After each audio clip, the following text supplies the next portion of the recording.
ప్రభు నామానికే మహిమ కలుగునుగా.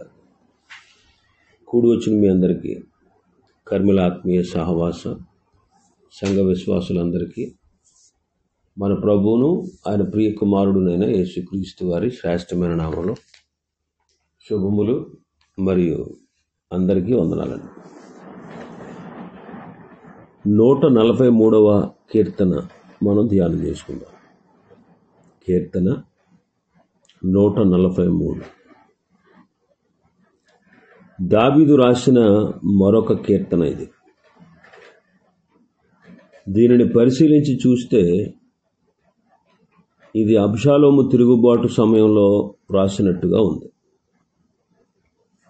దీనిలో ఉన్న ప్రవచనాత్మక స్వరాన్ని చూస్తుంటే మహాశ్రమల కాలంలో హెబ్రీ ప్రజలు భయంకరమైన శ్రమలను అనుభవిస్తున్నప్పుడు ఇటువంటి కీర్తనల ద్వారా తమ అవసరతను బయలుపరుస్తారు. ఈ కీర్తన 3 భాగాలుగా ఉంది. ఒకటి, దావీదు మనవి చేస్తున్నాడు. మొదటి 4 వచనాలు. 5, 6 వచనాల్లో దావీదు వైఖరి మనం చూస్తున్నాం. 7వ వచనం నుంచి 12వ వచనం వరకు దావీదు యొక్క వాంఛ మనం చూస్తాం. మొదటి వచనం, యెహోవా నా ప్రార్థన ఆలకింపుము, నా విన్నపములకు చెవియొగ్గుము, నీ విశ్వాస్యతను బట్టి నీ నీతిని బట్టి నాకు ఉత్తరమిమ్ము అంటున్నాడు. తన శ్రమలలో దావీదు సహజంగానే దేవుని వైపు చూస్తూ ఉన్నాడు. సౌలు దగ్గర నుండి పారిపోయిన కాలంలో కూడా దావీదు ఇటువంటి శ్రమలు అనుభవించలేదు. గతంలో తాను శ్రమలు అనుభవిస్తున్నప్పుడు తాను అన్యాయంగా శ్రమ పడుతున్నాననే గ్రహింపుతో ఉన్నాడు.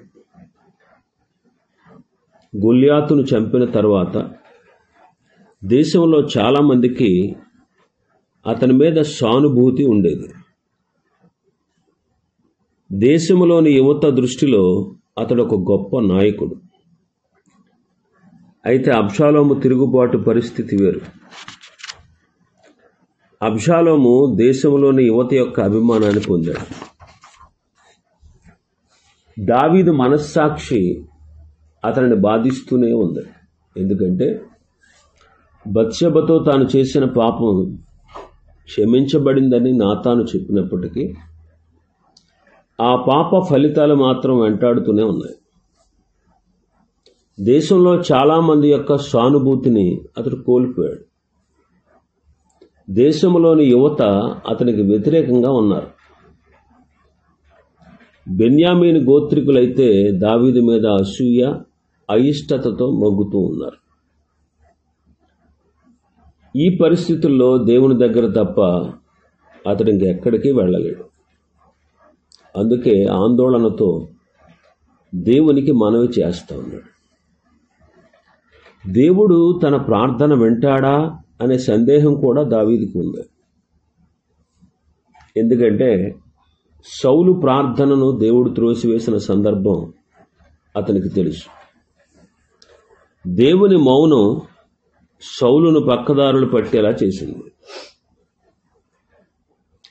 ఏందోరుకు వెళ్ళి కర్ణపిచాచి దగ్గర సౌలు విచారణ చేశాడు. సౌలు తట్టిన చీకటి తలుపును దేవుడే తెరిచాడు. సౌలు తిన్నగా వెళ్ళి నిత్య నాశనంలో పడ్డాడు. దావీదు దేవుని దయ కోసం మనవి చేయడం లేదు, దానికంటే ఎక్కువైన ఖచ్చితంగా జవాబిచ్చే పద్ధతిలో మనవి చేస్తున్నాడు. దేవుని యొక్క నీతిని బట్టి, ఆయన యొక్క విశ్వాస్యతను బట్టి మనవి చేస్తున్నాడు. తాను చేసిన నిబంధనను మరిచిపోయే దేవుడు కాదు. అబ్షాలోము వంటి వ్యక్తి దావీదును సింహాసనం మీద నుండి త్రోసివేయడానికి దేవుడు అంగీకరించడు. ఎంత జనాకర్షణ కలవాడైనా సరే అబ్షాలోము దుష్టుడే. ఎన్ని బలహీనతలున్నా దావీదు పరిశుద్ధుడే. అందుకే తన మనవి ఆలకించమని దావీదు అడుగుతూ ఉన్నాడు. 3 కారణాలు బట్టి తనకు సహాయం చేయమని దావీదు దేవుణ్ణి అడుగుతున్నాడు. 2వ వచనం నుంచి 4వ వచనం వరకు. 2వ వచనం, నీ సేవకునితో వ్యాజ్యమాడకము, సజీవులలో ఒకడును నీ సన్నిధిని నీతిమంతుడిగా ఎంచబడు. దావీదు స్థిరమైన దాని మీద నిలబడ్డాడు. దావీదు తన సేవకుడని దేవుడే మొదట అన్నాడు. దేవుని వాక్కు నాతాను దగ్గరకు వచ్చింది. నాతానుతో దేవుడు అంటారు, నీవు పోయి నా సేవకుడైన దావీదుతో ఇలా చెప్పు అంటాడు. ప్రవక్త అయిన నాతాను మాట్లాడుతూ, చాలా కాలం క్రిందట దావీదు ప్రవక్త అయిన నాతానుతో మాట్లాడుతూ దేవుని మందిరాన్ని కట్టించాలనే తన అభిలాష చెప్పినప్పుడు నాతాను దగ్గర నుండి దేవుని వాక్కు దావీదు విన్నాడు. అప్పటి నుంచి దేవునికి సేవకుడుగానే దావీదు తాను భావించుకున్నాడు.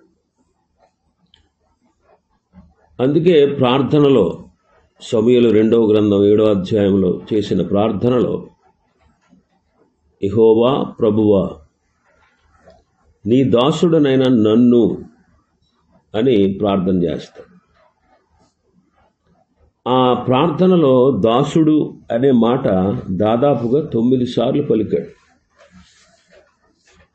ఇప్పుడు తన కష్ట సమయంలో దావీదు విశ్వాసంతో ఆ మాట ఉచ్చరిస్తున్నాడు. అతడు ఘోరంగా దారి తప్పిపోయాడు. దేవుని ఎదుట ఎవరూ కూడా తమ స్వంత యోగ్యతలతో నిలిచి మాట్లాడలేరు.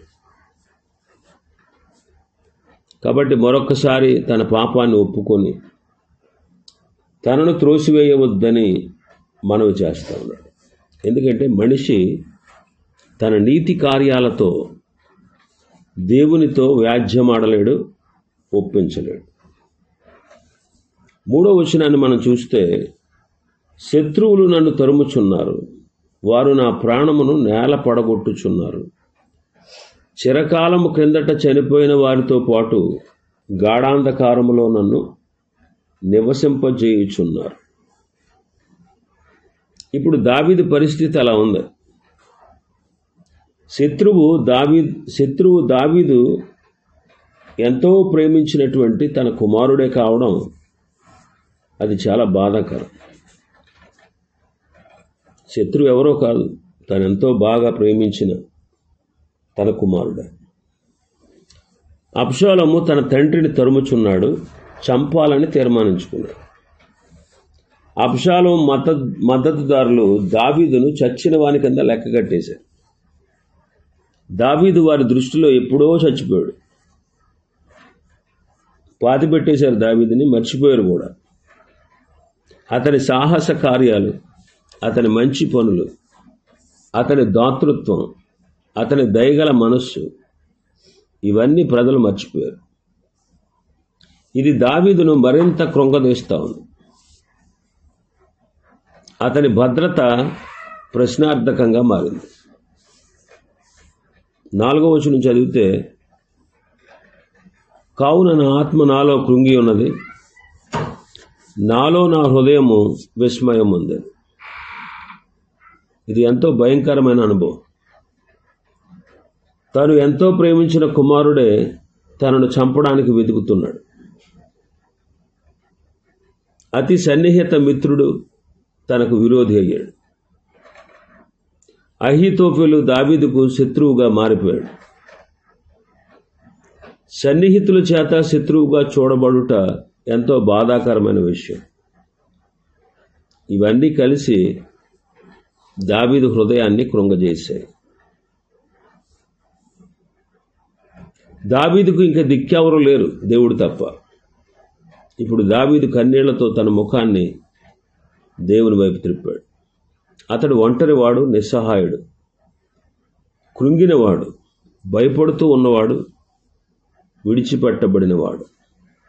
అందుకే అతని ఆత్మ అతనిలో కృంగిపోయింది, అతని హృదయము విస్మయం ఉంది. ఇంకా రెండవ భాగాన్ని మనం చూస్తే 5-6 వచనాల్లో దావీదు యొక్క వైఖరి మనం చూస్తున్నాం. దేవుని వైపు చూస్తూ దావీదు 2 గొప్ప విషయాలు గమనించాడు. 5వ వచనం చదివితే, పూర్వ దినములు జ్ఞాపకము చేసుకొనుచున్నాను, నీ క్రియలన్నీ ధ్యానించుచున్నాను. నేను నీ చేతి పనులను యోచించుచున్నాను. ఇది చాలా మంచి పని. దావీదు దేవుని క్రియలు ధ్యానిస్తున్నాడు. తనను తాను నిందించుకోకుండా దేవుని వైపు చూస్తూ ఉన్నాడు.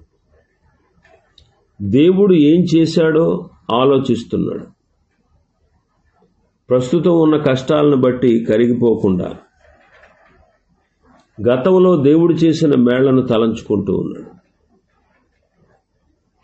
గతంలో అద్భుత కార్యాలు చేసిన దేవుడు ఇప్పుడు కూడా చెయ్యగలడు. ఎందుకంటే దేవుడు నిన్న నేడు నిరంతరము ఏకరీతిగా ఉన్నాడు.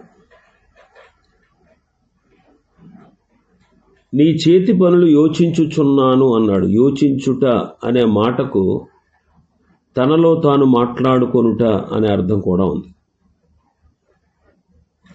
కొంతమంది పిచ్చివాళ్ళు అయిపోయే ముందు అలా మాట్లాడుకుంటారు అని కొందరు అంటారు. కానీ అలా మాట్లాడుకుంటూ ఉంటే పిచ్చి పట్టకుండా ఉన్న సందర్భాలు కూడా ఉన్నాయి. అలా మాట్లాడుకుంటూ మంచి చెడ్డలను బేరీజు వేసుకుంటున్నాడు. తప్పిపోయిన కుమారుడు కూడా అలాగే మాట్లాడుకుని లేచి తన తండ్రి దగ్గరకు వెళ్ళాడు.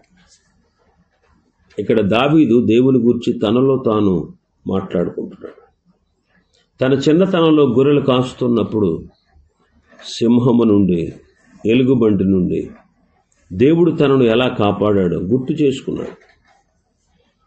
ఎలా లోయలో గొల్యాతుతో యుద్ధం చేసినప్పుడు దేవుడు ఎలా కాపాడాడో జ్ఞాపకం చేసుకున్నాడు. ఆ గొల్యాతు చెయ్యి ఎంతో పెద్దదిగా ఉంది. అయితే దేవుడు ఆయన చెయ్యి వాడికంటే కూడా పెద్దది. అలా మాట్లాడుకుంటూ ఉన్నప్పుడు దావీదుకు ఊరట లభించింది. 6వ వచనం మనం చదివితే, నీ తట్టు నా చేతులు చాపుచున్నాను, ఎండిపోయిన భూమి వలె నా ప్రాణము నీ కొరకు ఆశపడుచున్నది. దేవుని గురించి ఆలోచిస్తుంటే దావీదుకు చాలా సంతోషం కలిగింది. దేవుని శక్తిని మాత్రమే కాకుండా ఆయన సన్నిధిని కూడా దావీదు అనుభవించాడు. చిన్నపిల్లవాడు తన తండ్రి వైపు చేతులు చాపినట్టే దావీదు దేవుని వైపు చేతులు చాపుచున్నాడు. అటువంటి ప్రేమతో కూడిన విశ్వాసానికి జవాబు వెంటనే వస్తుంది. మానవ హృదయాల్లో ప్రేమను పెట్టిన దేవునికి అలా చేతులు చాపడం అనేది గుండె పట్టుకుని లాగుతున్నట్టుగా ఉంటుంది అన్నమాట. దావీదు ఇప్పుడు దేవుడు తప్పించుకోలేని విధంగా ప్రేమ భాషను మాట్లాడుతున్నాడు. దేవా, నీ సన్నిధి నాతో ఉన్నదని ఎరుగుదును, నీకు మరింత సన్నిహితంగా రావాలని ఆశిస్తున్నాను. నా చేతులు నీ వైపు చాపుచున్నాను. ఎండిన నేల నీటి కోసం అరులు చాస్తున్నట్టుగా నా ఆత్మ నీ కోసం దాహంతో అలమటించిపోతుంది అంటున్నాడు. దావీదు ఒంటరిగా నిలబడ్డాడు. అందరూ దూరంగా వెళ్ళిపోయారు. ఆత్మలో కృంగిపోతూ ఉన్నాడు. తనను విడవని, పడిపోనివ్వని, కృంగిపోనివ్వని దేవుని వైపు తిరుగుతూ ఉన్నాడు. 3వ భాగంగా మనం చూస్తే దావీదు యొక్క వాంఛ మనం చూస్తాం. 7వ వచనం నుంచి 12వ వచనం వరకు దావీదుకు 3 వాంఛలు ఉన్నాయి. ఈ కీర్తనలో సగభాగం అవే వ్రాయబడ్డాయి. 7వ వచనం, యెహోవా నా ఆత్మ క్షీణించుచున్నది, త్వరగా నాకు ఉత్తరమిమ్ము అంటున్నాడు. త్వరగా జవాబిమ్మని అడుగుతున్నాడు. నేను సమాధిలోనికి దిగువాని వలె కాకుండానట్లు నీ ముఖమును నాకు మరుగు చేయకము అంటున్నాడు. ఆత్మలో ఉన్నత శిఖరానికి వెళ్ళిన వెంటనే తన పరిస్థితులు అనేటువంటి లోయలోనికి అకస్మాత్తుగా దిగిపోవడం అనేది దావీదుకు అనేకసార్లు జరిగింది. ఏదో ఉద్రేకంతో స్తుతించి ఆరాధించడం కాదు, కానీ తన పరిస్థితులు ఎలా ఉన్నా సరే దేవునిని స్తుతించడమే నిజమైనటువంటి విశ్వాసం. స్తుతిస్తే పరిస్థితులు మారిపోవు, కానీ దేవుని సన్నిధి సమీపంగా వస్తుంది. దేవుని సన్నిధి మనకు సమీపంగా వస్తుంది. దావీదు లోయలో ఉన్నాడు. తాను ఎంత కృంగిపోతున్నాడో, తన జీవితంలో వచ్చిన ఈ కష్టాలను గురించి ఎంత భయపడుతున్నాడో దేవునికి చెప్పుకుంటున్నాడు. నీ ముఖాన్ని నాకు మరుగు చేయవద్దు అని బతిమాలుతున్నాడు. పాపాల్లో ఉండే చనిపోవడం ఎంతో భయంకరం. అలా జరగనివ్వవద్దని దావీదు దేవుని బతిమలాడుతున్నాడు. తనను దృష్టించి చూచి తన మనవి ఆలకించమని చెబుతున్నాడు. 10వ వచనం మనం చూస్తే, 8వ వచనం నుంచి 10వ వచనం చూస్తే ఇక్కడ 3 రకాలైన మనవులు ఉన్నాయి. ఒకటి, నీ మార్గమును నాకు తెలియజేయము. 8వ వచనం అంటున్నాడు, నేను నడవవలసిన మార్గమును నాకు తెలియజేయము. నేను నీ యందు నమ్మిక ఉంచున్నాను. ఉదయమున నీ కృపావార్తను నాకు వినిపింపు. నేను నడవవలసిన మార్గమును నాకు తెలియజేయము. దేవా, నేను నీ మాటలు వినడానికి సిద్ధంగా ఉన్నాను. నేను వినేలా చెయ్యి. నేను నేర్చుకోవడానికి సిద్ధంగా ఉన్నాను, నాకు నేర్పించు. ఈ సమస్యల్లో సరైన విధంగా నడవడానికి దేవుని నడిపింపు కోరుకుంటున్నాడు దావీదు. దావీదుకు అవసరమైన జ్ఞానాన్ని దేవుడిచ్చాడు. దావీదు గిలాదులోని మహనయీములోను రాజులాగానే ప్రవర్తించాడు. మొదట గిత్తీయుడని ఎత్తయి తన 600 పరివారముతో వచ్చాడు. అతడు ప్రావీణ్యత గల యుద్ధవీరుడు. అందువలన అతనిని యోవాబు దగ్గరికి పంపించాడు. తర్వాత యాజకుడైన సాదోకు వచ్చాడు. అతడు దేవుని పరిచర్యలో ఆరితేరినవాడు. దావీదు అతన్ని తిరిగి యెరూషలేముకు పంపించి అక్కడి విషయాలు తనకు తెలియజేయమన్నాడు. తర్వాత ఆర్కీయుడైన హూషై వచ్చాడు. అతడు దావీదు స్నేహితుడు. దావీదు అతన్ని రాజునగరకు పంపించి అక్కడి వార్తలు తనకు పంపించమన్నాడు. హూషై ఒక ప్రక్క అహీతోఫెలు యొక్క తెలివైన పథకాలు చెడగొడుతూ, మరొక ప్రక్క దావీదు ఎటువంటి యుద్ధవీరుడో అబ్షాలోముకు తెలియజేస్తున్నాడు. ఆ తర్వాత మొత్తం వివరాలను దావీదుకు చేరవేయాలి. ఇది అతడు చేయవలసిన పని. ఈ విధంగా దావీదు దేవుని నడిపింపు ప్రకారంగా ఒక్కొక్క అడుగు ముందుకు వేస్తున్నాడు. అతడు తీసుకున్న ప్రతి నిర్ణయం సరిగానే ఉంటూ వచ్చింది. అబ్షాలోము తిరుగుబాటు ధూళిలో కలిసిపోయి గాలిలో కలిసిపోయింది. దావీదు తన నడిపింపు కొరకు దేవుని మీద ఆనుకున్నాడు, కానీ అబ్షాలోము మనుషుల మీద ఆధారపడ్డాడు. 9వ వచనంలో అంటాడు భక్తుడు, నన్ను విడిపించుటకు రమ్ము అని. యెహోవా,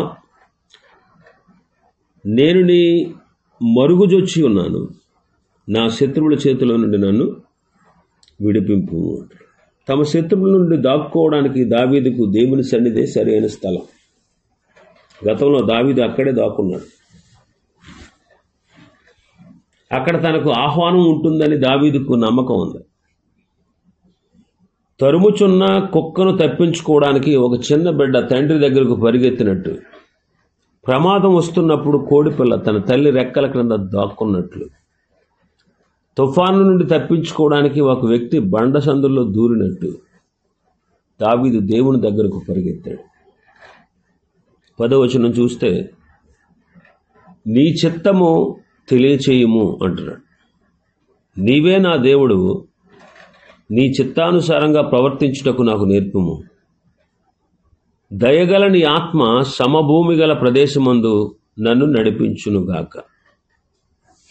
దేవుని గూర్చి ఎంతో తెలిసినా దేవుని గూర్చి తెలుసుకోవాల్సింది ఇంకా ఎంతో ఉందని దావీదు భావిస్తున్నాడు. దేవుని చిత్తానుసారంగా నడిస్తే దేవుని గురించి మనం ఎంతో తెలుసుకోవచ్చు, మరెంతో తెలుసుకోవచ్చు అని దావీదు భావిస్తున్నాడు. అందుకే బేషరతుగా దావీదు తనను తాను దేవునికి సమర్పించుకుంటున్నాడు. దేవుడు పరిపూర్ణుడు, మంచివాడని దావీదుకు తెలుసు. బేషరతుగా మనం దేవునికి సమర్పించుకోవడానికి ఎంతో ఇష్టతను మనం వ్యక్తం చేయాలి. సాతాను మనల్ని మోసగిస్తాడు. వాడు ఏమంటాడంటే, నీవు దేవుని చిత్తానికి లోబడితే ఆయన నిన్ను అనేక చోట్లకు పంపించేస్తాడు, లేకపోతే ఆయనకి ఇష్టమైన పనులు నీ చేత చేయించుకుంటాడు. నీవు నీ స్నేహితులను విడిచిపెట్టేయాలి, నీకు సరదాలంటూ ఏమి మిగలవు, నువ్వు ఒంటరిగానే ఉండాలి, అందరిలాగా నువ్వు ఉండడానికి వీల్లేదు. ఇలాగా మన చెవిలో సాతానుగడు చెప్పి తన అబద్ధాలతో మనం దేవుని చిత్తానికి లోబడకుండా చేస్తాడు. కష్టమైన నష్టమైన దావీదు దేవుని చిత్తానికి లోబడ్డాడు. జయమైన అపజయమైన, అవమానమైన అపనిందలైన, మరణమైనా సరే దేవుని చిత్తం మాత్రమే జరగాలి. అందుకే ఆయన సన్నిధిలో నేనుంటే చాలు అన్నాడు. ఇంకా 11-12 వచనాలు మనం చూస్తే దావీదు నాకు విడుదల ఇమ్మని ప్రభుని ప్రార్థిస్తున్నాడు. దావీదు దేవుని చిత్తానికి తనను అప్పగించుకున్న తర్వాత యెరూషలేములో పరిస్థితి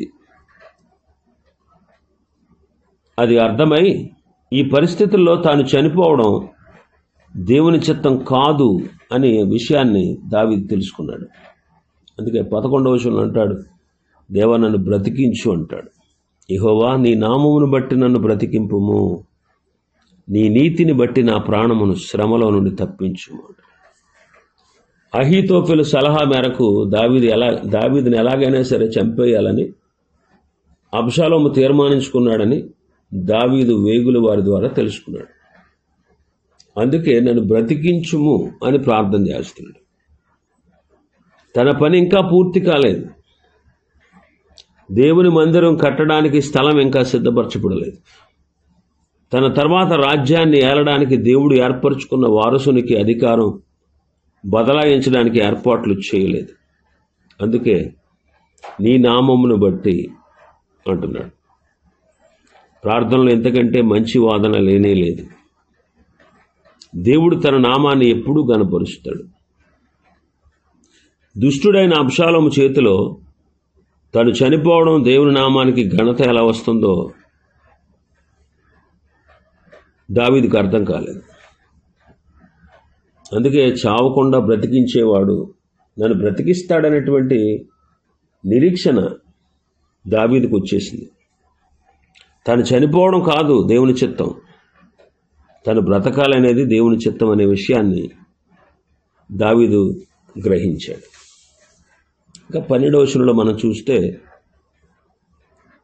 నాకు స్వేచ్ఛ దయచేయి ప్రభు అంటున్నాడు. 12వ వచనంలో నేను నీ సేవకుడను, నీ కృపను బట్టి నా శత్రువులను సంహరింపు, నా ప్రాణమును బాధపరచు వారందరినీ నశింపచేయము.